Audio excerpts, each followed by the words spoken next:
All right, hello everybody. So my proposal to the KT Challenge is Skywatchers, Calendars in Geology via real and virtual world tours.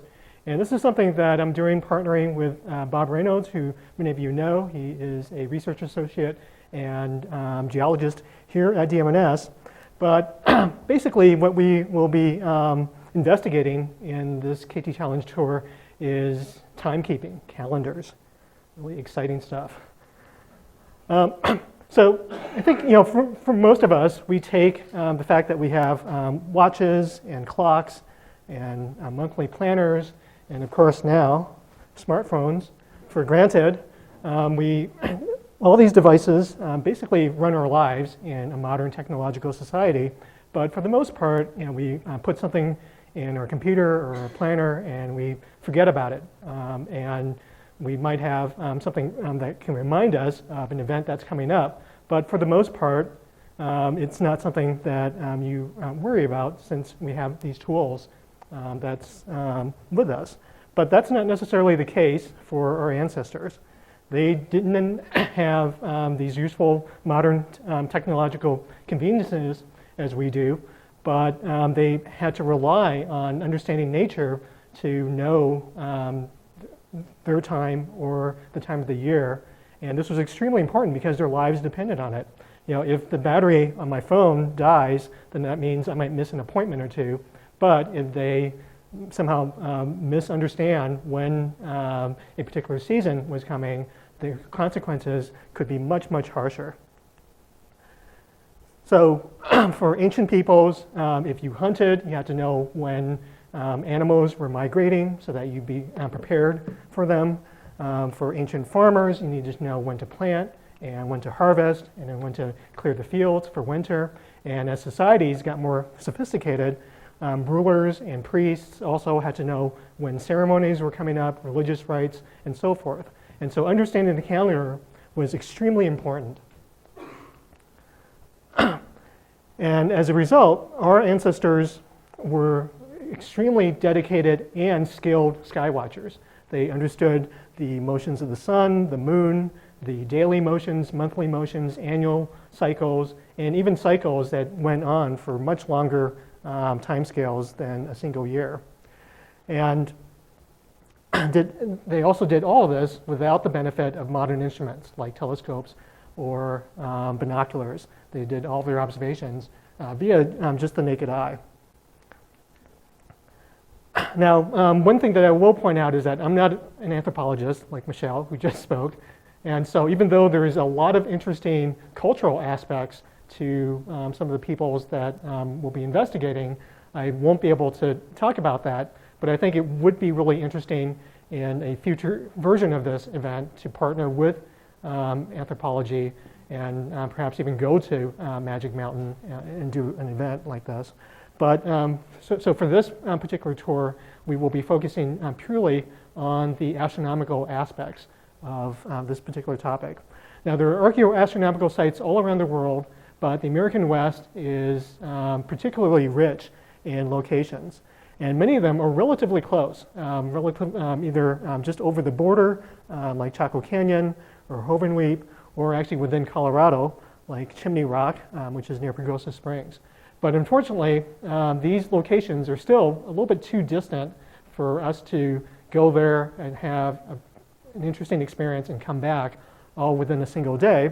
And so what I am proposing instead is to use an analog right here on the Front Range, which is in Dinosaur Ridge, so just up the road from Magic Mountain.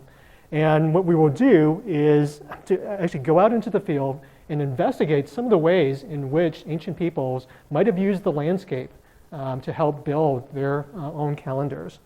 And we will then come back to the museum and investigate this more using the virtual simulations that are possible within the planetarium.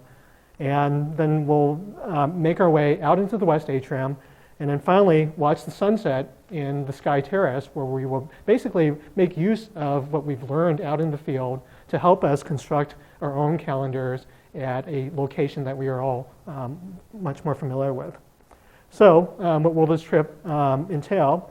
What we'll do is start off early morning outside the museum And we will get a basic introduction to celestial motions of the moon, the sun, the stars, and get an idea of, or get our bearings about how our place in the universe and how the skies would have looked to our ancestors. And then we'll also take some basic observations with a gnomon, basically just a sundial, and we'll be returning to this later in the tour. And after that introduction, we're going to take a half an hour bus ride to Dinosaur Ridge. And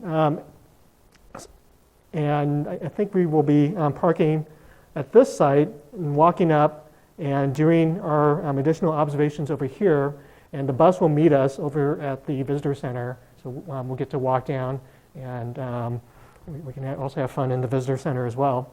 But since we already at an amazing geological site, Bob will help us understand the geology of this particular area, the sedimentation, the folding of the rocks, the dinosaur tracks, the fossilized wave ripples.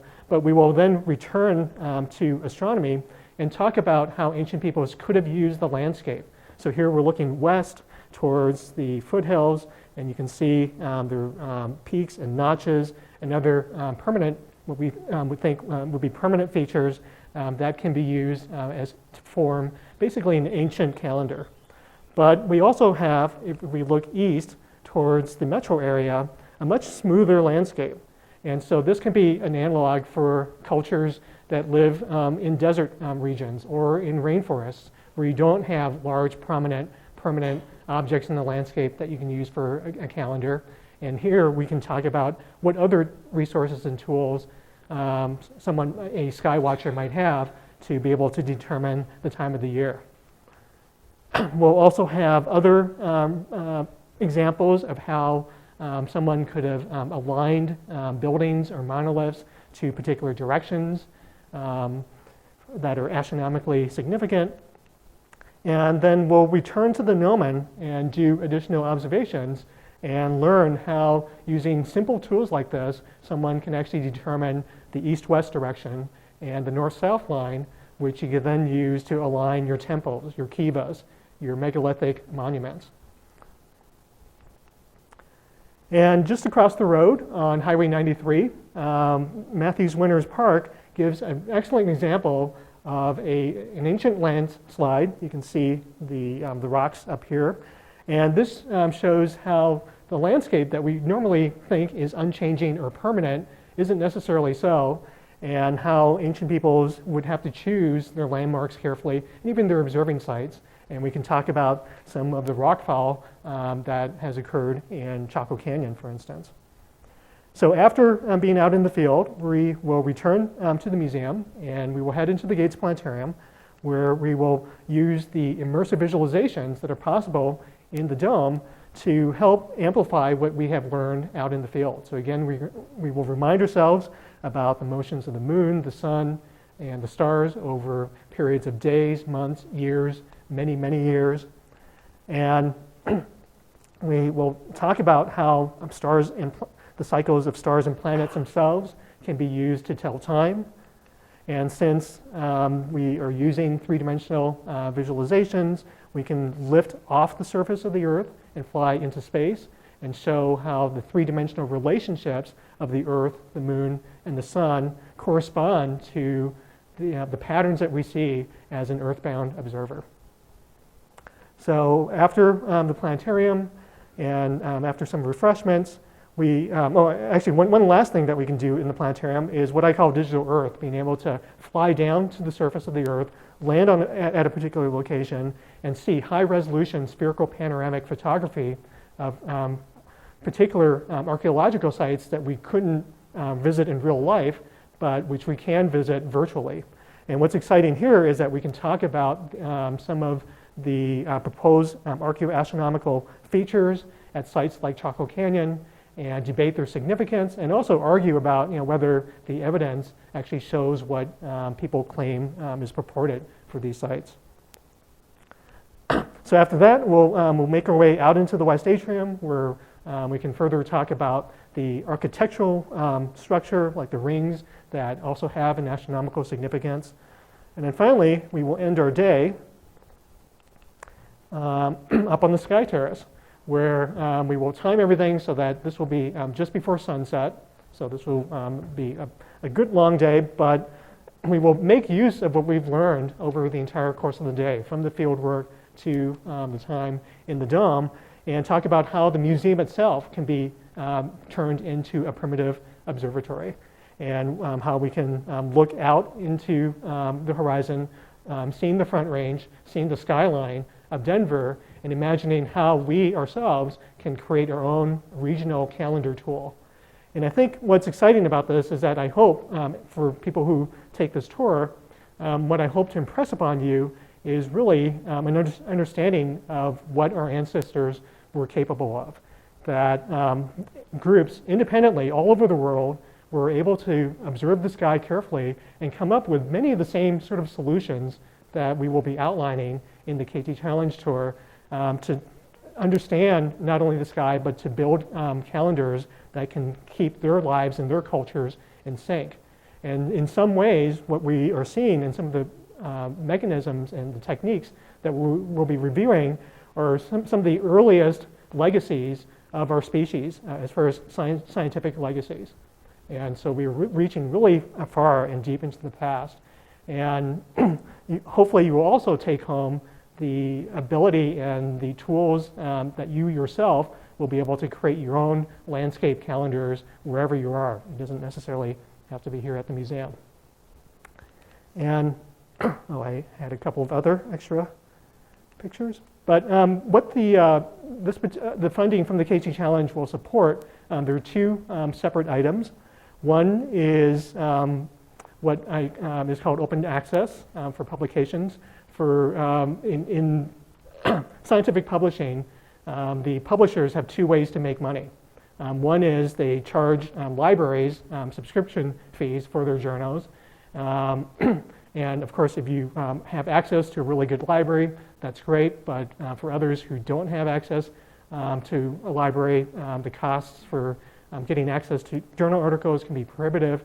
And so the other way that has appeared in recent years is what's called open access, where authors pay to have their publications be accessible to the broader public. So the funding will help some of my upcoming publications to be open access and to be much more widely disseminated. And next, I am also starting some new research on a star forming region known as W40. And this is a high mass star forming region that I've actually worked on with a colleague who works with the NASA SOFIA program. And we published a paper a few years back on this region. This is just over 1,200 light years away. It's a massive star forming region, meaning there are stars much more massive than the sun that are putting out prodigious amounts of ultraviolet radiation. It's deeply embedded within the molecular cloud that it's born inside. And so it's not very easy to see in optical light. You have to go into the infrared to really understand it. These images are from infrared telescopes. But what we are planning to do is to really characterize the cluster. So not only just the handful of supermassive stars, but all of the stars in this particular area. And we are currently using archival data from space and ground-based observatories. And the goal is to characterize the stars in this region with photometry, basically counting photons, but that will lead to an observing proposal in the 2017 season where we will propose to use telescopes either in Hawaii or in Arizona to get spectroscopic data for this cluster. And so the funding will help with the travel costs for that particular proposal. So thank you very much.